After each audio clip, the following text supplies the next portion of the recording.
Assalamu alaikum. Hello guys, I'm back with one more video of unit number 4 of wonderful creation part 2. હવે guys આપણે part 2 તરફ જઈએ એના પહેલા part 1 ને થોડુંક રિવાઇઝ કરી લઈએ. તો અહીંયા પાર્ટ 1 ની અંદર આપણે જોયું કે ગોડ જ્યારે વિથ ફૂલ કોન્સન્ટ્રેશન કામ કરી રહ્યા હતા ત્યારે ત્યાં એક એન્જલ અપિયર થાય છે અને એમને એમ કહે છે કે તમે થોડુંક રેસ્ટ કરો. ત્યારે ભગવાન ગોડ જે છે એને એમ કહે છે કે મારી આ જે રચના છે ઇટ ઓલમોસ્ટ ડન થઈ ગઈ છે, પણ એમાં મને શું મૂકવાનું છે? 6 pairs of eyes and 3 pairs of hands. તો જે એન્જલ છે એ શું કહે છે? 6 pairs of hands impossible task. ત્યારે ગોડ એને રિપ્લાય આપે છે, નહીં, 6 pairs of hands that is not my problem, but the problem is 3 pairs of eyes. ત્યારે એન્જલ એને પૂછે છે 3 pairs of eyes what for? શાના માટે? ત્યારે ગોડ એને રિપ્લાય આપે છે કે ફર્સ્ટ પેર જે છે એના દ્વારા એ શું કરશે? તો એ પોતાના બાળકોને બંધ દરવાજેની આરપાર જોઈ શકે. બીજી જોડ તેના માટે કે એ without saying a word, without uttering a word, એક પણ વર્ડ બોલ્યા વગર એ પોતાના બાળકોને જુએ અને કહી શકે હું I can understand and I love you. And third pair, તો થર્ડ પેર એના માટે કે એ બધી સિક્રેટ વસ્તુઓને જાણી શકે. ત્યારે હવે ગોડ જે છે એને પૂછે, ગોડ જે છે એને એન્જલ કહે છે oh my lord, tech sum rest, go to sleep. તમે થોડુંક આરામ કરો, સૂઈ જાઓ. એક જ દિવસમાં આટલું શ્રમ, ઇટ્સ નોટ ફાઇન, આ સારું નથી. દેવ જે છે એન્જલ એ રિક્વેસ્ટ કરે છે. હવે આગળ શું થયું એ આપણે આ યુનિટની અંદર જોઈશું, પણ એ જોઈએ એના પહેલાં હવે ગોડે જે મોડલ ઓફ ધ મધર બનાવ્યું તો એ મોડલ ઓફ ધ મધર શું શું કરી શકે છે અને ગોડ એમાં કઈ કઈ ખૂબીઓ નાખવા માંગે છે એના વિશે આપણે થોડુંક જોઈ લઈએ. પહેલું તો મધર શું કરી શકે છે? તો she can feed her baby, પોતાના બેબીને ફીડ કરાવી શકે છે. Then she can help her children in their studies, એમના સ્ટડીઝમાં મદદ કરાવી શકે છે. Then she can help their children to have bath, નહાવામાં મદદ કરી શકે છે. Then she can help their children to play, રમવામાં મદદ કરે છે. ધેન ઇન સ્લીપિંગ, ઊંઘવામાં મદદ કરે છે. એટલે નાના છોકરા હોય તો એને ઊંઘ નહીં આવે તો એમને ઊંઘવામાં બી મમ્મી મદદ કરે છે, એટલે કે સુવડાવી દે છે એમને. હવે મમ્મી આટલા જ નહીં, ઘણા બધા હાઉસહોલ્ડ વર્ક કરે છે. ત્યારે આ બધું કામ મમ્મી કેવી રીતે કરે છે? તો અહીંયા મમ્મીનો પિક્ચર છે, ઇરિટેટ થઈ ગઈ છે. આવી રીતે કરે છે કામ મમ્મી? નહીં. તો મમ્મી કેવી રીતે કામ કરે છે? She done all these things without getting irritated. એ જરાક બી ગુસ્સે થતી નથી. એ વિધાઉટ ઇરિટેટિંગ, ગુસ્સે થયા વગર પોતાના બાળકોનું બધું જ કાર્ય કરે છે. ઇવન એની સાથે સાથે એ ઘરના બી બધા કાર્યને પૂર્ણ કરે છે. ચાલો હવે યુનિટ ઉપર જઈએ. હવે જ્યારે એન્જલ ગોડને એમ કહે છે કે ભાઈ તમે થોડુંક રેસ્ટ કરો, ત્યારે ગોડ એને રિપ્લાય શું આવે છે? I can not, he refused. I have almost completed the work. I have put the best of my ideas into this model. Now this mother will heal herself when she is sick.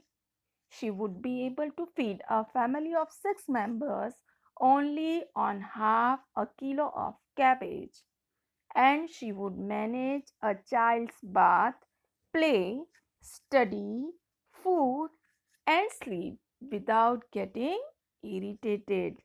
હવે આગળના ક્લિપિંગમાં જોયું કે mummy irritate થયા વગર કેટલા કામ કરે છે, તો અહીંયા એ બતાવ્યું છે. હવે જ્યારે લોર્ડને એમ કહે છે એન્જલ કે તમે આરામ કરો, તો લોર્ડ શું કહે છે? નો, આઈ કાન્ટ. નહીં, હું સૂઈ શકતો નથી. હી રિફ્યુઝડ, એને ના પાડી દીધી. રિફ્યુઝ કરવું સિમિલર વર્ડ અહીંયા ઇંગ્લિશમાં બી લખ્યા છે અને બ્રેકેટમાં ગુજરાતી વર્ડ છે. રિફ્યુઝ કરવું એટલે ડિનાય ઓર રિજેક્ટ કરી દેવું. હવે આગળ ગોડ શું કહે છે? આઈ have almost completed the work. મેં મારા બધા જ કામને ઓલમોસ્ટ લગભગ બધું પૂરું કરી દીધું છે, પૂરું કર્યું છે. I have put my best of ideas into this model. મેં આ મોડલની અંદર મારા સૌથી શ્રેષ્ઠ વિચારોને મૂક્યું છે. નાવ હવે આ સૌથી શ્રેષ્ઠ વિચારો મૂક્યા છે એટલે કે સૌથી બેસ્ટ કૃતિ છે એમની. તો એ કહે છે now this mother will heal herself when she is sick. એ શું કહે છે કે હવે આ મધર જે છે એ જ્યારે બી બીમાર થશે ત્યારે એ પોતાની જાતને જાતે જ શું કરી શકશે? સાજી કરી શકશે. અને બીજું, she would be able to feed a family of 6 members only on a kilo of cabbage. અને આટલું જ નહીં, પણ આ જે મધર છે એ માત્ર અડધો કિલો કોબીજમાં પોતાના કુટુંબના 6 સભ્યોને ખંભરાવી શકે છે. એટલે સારી રીતે ફીડ ખવડાવી શકે છે. અને આની સાથે સાથે and she would manage a child's bath, play, study, food and sleep without getting irritated. અને આની સાથે સાથે એ પોતાના બાળકના સ્નાન, રમત, અભ્યાસ, ખોરાક અને નિદ્રાને વિધાઉટ ગેટિંગ ઇરિટેટેડ, ગુસ્સે થઈ કે ચીડાયા વગર કે મિજાજ ગુમાવ્યા વગર એ પોતાના બચ્ચાના, પોતાના બાળકના બધા જ કાર્યોને કરી શકશે. ઇન શોર્ટ કે મધર એ આખી ફેમિલીને સારી રીતે મેનેજ કરી શકે છે, કંટ્રોલ કરી શકે છે. નાવ નેક્સ્ટ જોઈએ કે પછી આગળ શું થયું. હવે જેમ જ ગોડ એવું કહે છે એટલે the angel went round the model of the mother very slowly. He touched it and said, "It's too soft." "But very tough," said the Lord, excited. "You can't imagine what this mother can do and endure." હવે angel went round the model of the mother very slowly. દેવદૂત ધીમે ધીમે મધરને જે model છે એના round એટલે એની પ્રદક્ષિણા કરે છે. He touched it. એને સ્પર્શ્યું, સ્પર્શ કરીને કીધું It's too soft. આ તો ખૂબ જ સોફ્ટ, કોમળ છે. હવે જેમ જ એ બોલે છે એટલે the Lord get excited. Lord એકદમ ઉત્સુક થઈ ગયા અને કહે છે yes it's too soft but very tough also. પણ આ ખૂબ જ ટફ બી છે. ટફ એટલે સ્ટ્રિક્ટ છે, મજબૂત મનોબળવાળી છે. એટલે કે આ ઈચ્છે તો ગમે તે કાર્ય કરી શકે છે. You can't imagine what this mother can do and endure. હવે ગોડ જે છે એ એન્જલને કહે છે તું કલ્પના બી નહીં કરી શકે કે આ મધર શું કરી શકે છે અને શું સહન કરી શકે છે.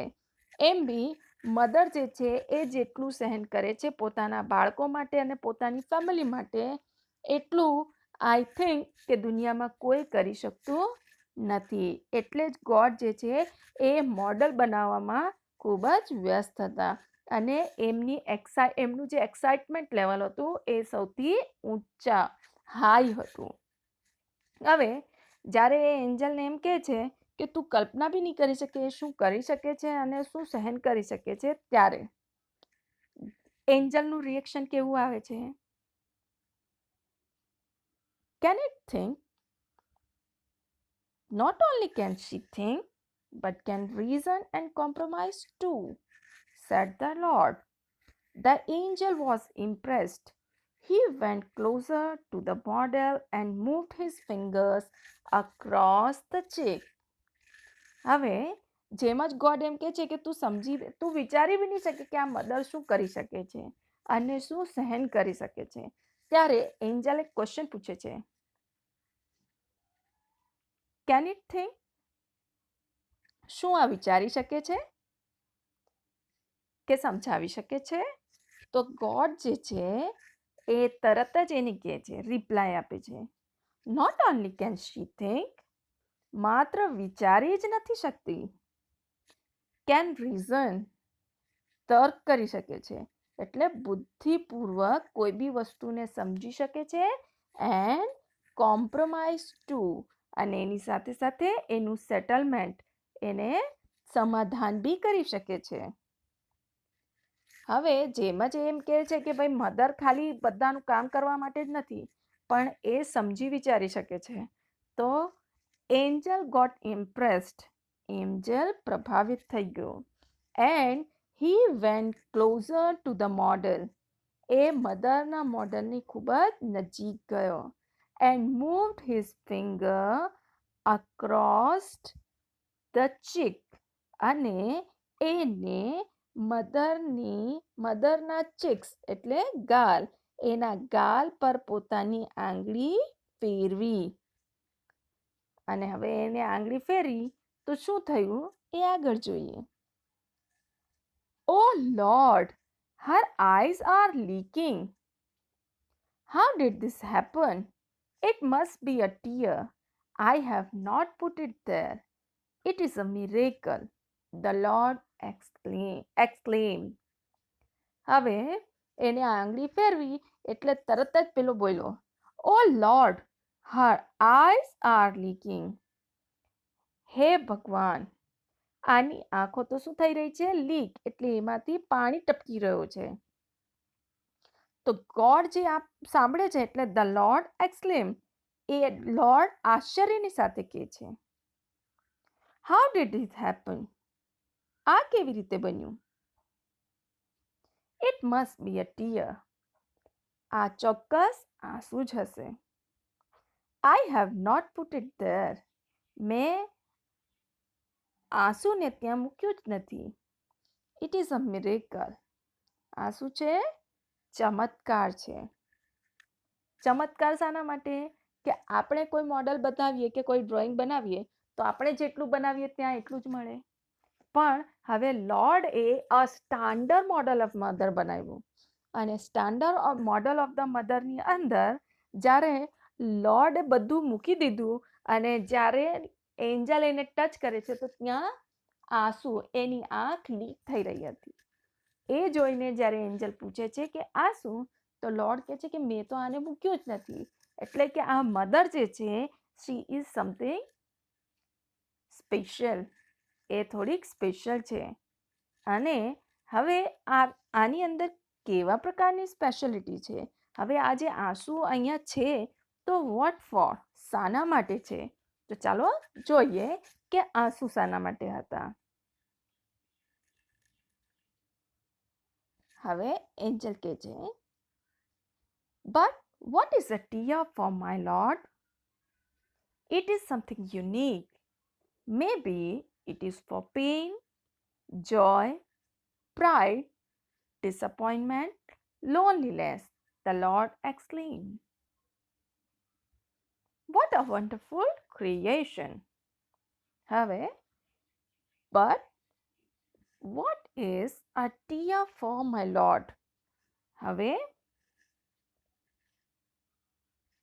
એન્જલ જે છે એ લોર્ડને પૂછે છે, પણ Lord my God, what is a tear for? આ શું શાના માટે? તો લોર્ડ એને રિપ્લાય આપે છે, ધ લોર્ડ એક્સપ્લેન્ડ, એને સમજાવે છે, એક્સપ્લેન કરે છે. શું એક્સપ્લેન કરે છે? It is something unique. આ કંઈક યુનિક છે, કંઈક વિશિષ્ટ છે. અને મે બી, કદાચ, it is for pain. Pain એટલે વેદના, દુઃખ માટે. Joy, happiness. પ્રાઇડ, ગર્વ. ડિસઅપોઇન્ટમેન્ટ એટલે નિરાશા. એન્ડ લોનલીનેસ એટલે એકલતા માટે હોઈ શકે છે. ગોડે એક્સપ્લેન કર્યું, એને સ્પષ્ટ કર્યું કે આ જે ટીયર્સ છે એ શાના માટે હશે. અને ત્યારે હવે એન્જલ જે છે હજુ કન્ફ્યુઝ હતો કે કેમ આ મધરમાં જ આટલું બધું કેમ મુકાયું. તો હવે આપણે બી કોમન સમજવું હોય તો તમે સમજી શકો છો કે એક માં જે છે પોતાના બાળકો માટે બધી જ વસ્તુઓનું સેક્રિફાઈસ કરે છે. બાળક એના માટે સર્વોપરી હોય છે. એ બાળક માટે ગમે તેવા દુઃખને સહન કરી શકે છે. અને બાળક જ્યારે ખુશ હોય તો એને ખુશીમાં ખુશ થઈ જાય છે. અને બાળક જ્યારે કોઈ બી ગર્વનું કામ કરે તો એને જોઈને ગૌરવાન્વિત થાય છે. અને જ્યારે બાળક એને છોડીને જવાની વાત કરે અથવા તો એની સાથે મિસબિહેવ કરે ત્યારે માં ડિસઅપોઇન્ટ થઈ જાય છે, નિરાશ થઈ જાય છે. એટલે જ એમ કહેવાય છે કે મમ્મીને ક્યારે ડિસઅપોઇન્ટ કરવું નહીં, નિરાશ કરવું જોઈએ નહીં. કેમ કે મધર જ છે જે આપણા માટે બધું જ કરવા તૈયાર રહે છે. And loneliness. હવે લોનલીનેસ શાના માટે?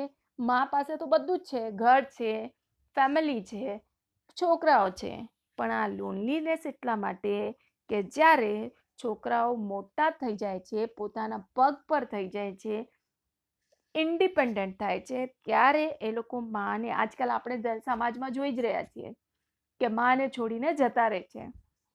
અને એ સમયે એ માની પરિસ્થિતિ, એની જે કન્ડિશન, એની જે સિચ્યુએશન છે કેવી થઈ જાય છે એ આપણે ઇમેજિન કરી શકતા નથી.